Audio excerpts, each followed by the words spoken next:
এখানে যদি আলোগুলো বন্ধ করে দেওয়া হয়, গুটগুটে অন্ধকার হয়, আমাকে কেউ আর দেখবে না, আমি আপনাদেরকে দেখবো।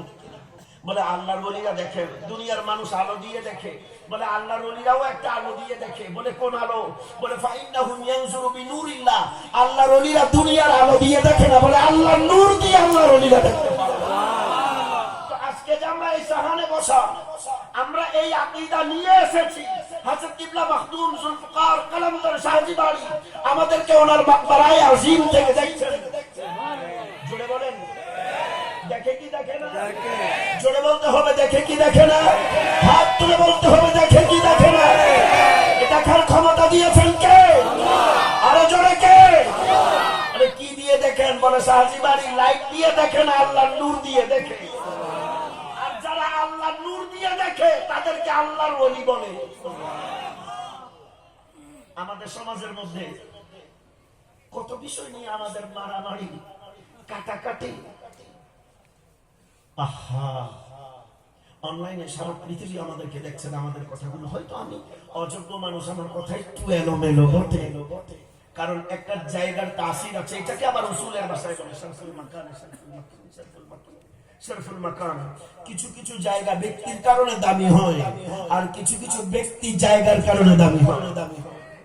জামানা আজমেরকে আজমির শরীফ বলে সম্মানিত জমিন হিসাবে, মুকদ্দাস জমিন হিসাবে তাজিম ও তাকরীম করে। এটা জমিনের জন্য নয়, খাজা আজমিরের কদম লেগেছে, আল্লাহ জমিনকে সম্মানিত করে দিয়েছে। মদিনায়ে পাক আমার নবীর কদম লেগে সম্মানিত হয়েছে। জায়গা বিশেষ কদমের কারণে সম্মানিত, আবার বিশেষ চেয়ারে বসার কারণে ব্যক্তি সম্মানিত, যেমন চেয়ারম্যান, কথা বল না, এমপি, মন্ত্রী, এটা একটা চেয়ার, এই চেয়ারে যিনি বসেন তিনি সম্মানিত হন। কেমন? তো যে জায়গাতে আমরা ছিলাম, মাবদালায়ে সনদ, সনদের আদান প্রদান, আমার নবী আমাদেরকে দেখছেন, এই বিশ্বাস আমাদের আছে। আমার নবী আমাদেরকে দেখেন কেমন করে জানেননি? আমার নবী বলেন কান্নি আনজুরু ইলা কাফিহি হাদা, হাতের তালু যেমন দেখা যায় আমার উম্মতকে আমার নবী বলেন আমি ওইভাবে দেখতে পাই। আর জোরে বলেন সুবহানাল্লাহ। তো আমাদের সমাজের মধ্যে বিভিন্ন দরবারে যাওয়া নিয়ে আমাদের ভাই আমাদেরকে কটূক্তি করে। তা আমি যদি বলি ভাই, মনে করেন আমার মনটা ভালো নাই, আমি কোনো একজন আল্লাহর ওলির দরবারে না হয় হযরত জুলফিকার শাহজি বাড়ির দরবারে, হুজুরের দরবারে আমি গেলাম না, তা আপনি আমাকে ভেটো দিলেন, অবজেকশন জানালেন, কেন আপনি কেন মরা মানুষের কবরে গেলেন, ওই মাজারে কেন আপনি গেলেন, এটা আপনার আপত্তি। আচ্ছা ভাইজান, আমি যার মাজারে গেছি উনি কার বন্ধু? আল্লাহর বন্ধু।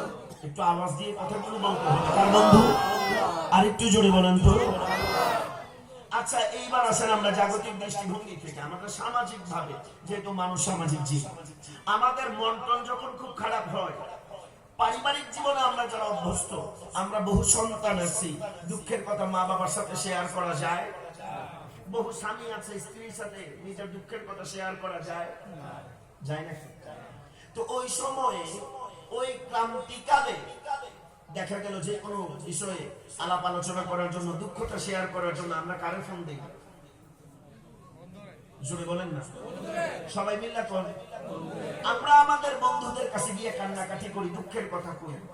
ও ভাই, আপনার মন খারাপ হয়ে আপনি আপনার বন্ধুর কাছে গেছেন, আমি শাহজি বাড়ি আল্লাহর ওলির কাছে আসি, এখন আপনার কাছে আমি জানতে চাই who is the best, your friend or Allah's friend?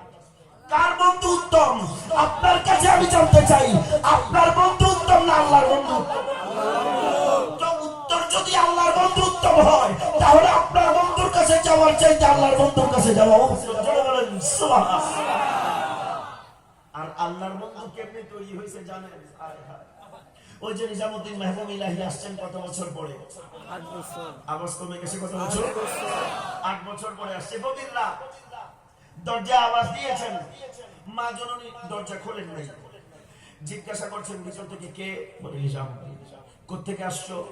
আম্মা পড়াশোনা শেষ করে আসছে।